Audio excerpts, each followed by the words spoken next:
Продължаваме с разговор в студиото. Сега при мен е Тодор Христов, един от двамата българи, участвали в Рали Дакар миналата година. Добър ден! Малко и за Рали Дакар. Сигурна съм, че ще ти е приятно да си спомниш. Да, приятно да спомня. Да, малко ми е приятно, че тази година най-ясно? Почти година след дебюта. Изживявам го все още, че съм там. Сега в момента ми е много тъжно и мъчно. Да, ти няма да участваш тази година, въпреки че имаше огромна амбиция да го направиш. Да, ние се записахме, получихме потвърждение от организаторите, че сме записани с Зорница. Подготовката ни прямо като състезание вървеше много добре. Участвахме в много стартове, включително в световен шампионат тази година. Това са кадри от Аржентина от миналата година. Да, Зорница спечели почти всички състезания, в които участвахме и в Балканска рали рейд купа, и в световния шампионат. Има само едно второ място реално в Албания, на всяка друга да се наложи. Разкажи ми за самото Рали Дакар, какво ти се видя различно? Очакваше ли, че ще е така? Дакар не може да очакваш, че ще бъде така, нали? Защото когато отидеш там е друг свят, друго измерение, други усещания. Просто отиваш друго, уникално е. Аз съм ревял като магари 36 км от стартовата арка, докато изляза от Буенос Айрес, от вълнение. Фенове? Да, страшно. Жестоко е. И когато вдигнах знамето и крещях, тук съм. Тук съм. Това е една мечта. Много хора преследват тая мечта. Трудно се достига до нея, основно заради финанси. Нали? Самата подготовка може би да се справиш, но всичко се свързва с пари, тъй като аз пак го казвам, Дакар започва на 15 май и свършва на 15 септември. Айде с глобите в таксите до 1 октомври. Но тогава вече трябва да... Интересно ми е там къде спяхте, къде почивахте, когато можехте да почивате в самата, нали, и през пустинни участъци? Почивка е много силна дума. Нали, има един единствен почивен ден. През останалото време съня е нещо, което ни достига. На палатка се спи и ето това е от откриването, виждате кадри. Това е техническия преглед. На палатка в пустинята? Да, на палатка в пустинята. Има такива специално организирани биваци, където се къпеш, има бани и всичко. Студена вода. Да, въобще, че има вода е голяма екстра. Не могат ли да топлят, нали са в пустинята? Целият караван е около 2500 човека. Много е трудно да... Всички се движат заедно? Да, не заедно, но този караван се движи от една точка до друга.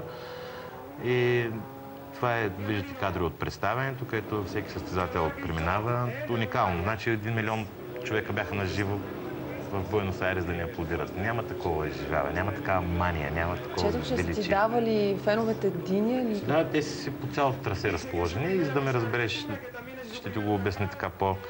Представи си, че тръгнеш от София до Варна или Бургас, 400 км. И по трасето на всеки метър-два има хора. Плътно. От едното до другото. Плътно. Това са милиони народ. И тяхната цел е да те пипнат, да те докоснат, да се снимат с тебе и ти предлагат кола, спрайт, вода, дими, там всичко, каквото има. Който и да си от всичките няма участници. значение. Те искат, да, те са големи фенове. Нямат такава любов към моторните спорта. Кажи ми, всъщност ти не успя да финишираш. Да, аз... Какво се случи? Не предвидех препятствия в пясъка, излетях с голяма скорост. Оказва се, че пясъка не е толкова мек, колкото си мисля. Да, не е толкова мек, има и твърда част при него.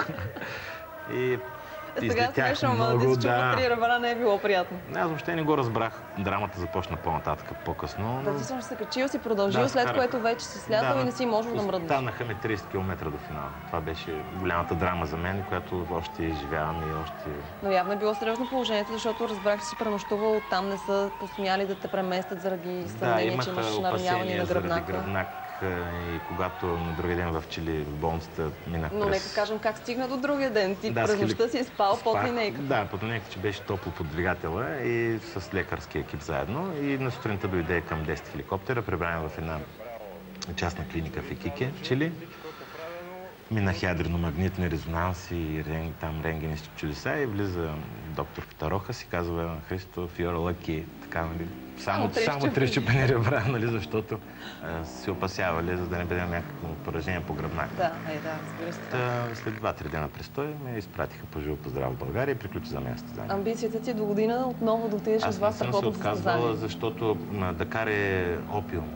Той е... Виждам. Опил ме, просто който е докоснал това нещо, няма как да не се връща там. И беше много интересно. На втория ден един аржентински състезател или чилийски. Да, ето палатките, да, ето това е. Какви са мънички, аз си представям някакви по-големи.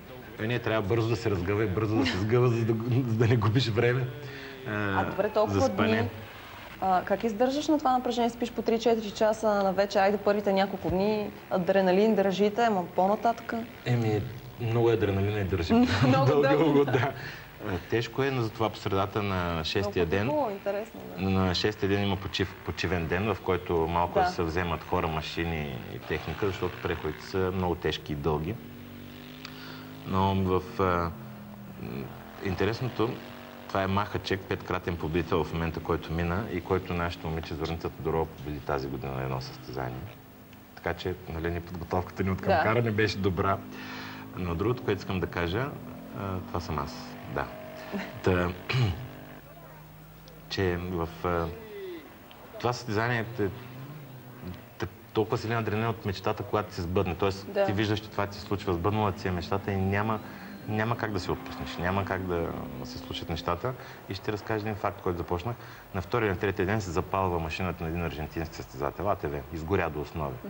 И аз минавам точно тогава, натиснах бутона на моя GPS да уведомя, че веди кой си номер. Той не може да натисне, защото беше изгорял всичко, да. И той казва, никога повече няма. Третия ден мисля, че беше това в Аржентина. Няма да се кача, тук няма да на това състезание. Това е ужас, това е кошмар, това е отвратително. Тази година гледам в стартовия списък. Той е там. Записан, да. Просто няма отказване от това нещо. Аз ти пожелавам наистина и до година да успееш да отидеш и ти. И с Зорница е голям мерак, защото тя казва, че ще ги набие всички и там. Пожелавам ви успехи на двамата наистина. Благодаря. И ти благодаря за този разговор. Сега пък ние продължаваме с тенис. От няколко дни Григор Димитров е на остров Маврици, където се подготвя за новия сезон. Гимнастиката е един много труден спорт. Изискват се много лишения. И ако се умеят да съчетаят всичко, надявам се, че ще се получи. Кога ще започнат малките дечица да се занимават сериозно с уредите, на каква възраст? Още с влизането в залата ги качваме по уредите. Просто да вървят по тях, да ги хванат на успоредката, да се увиснат.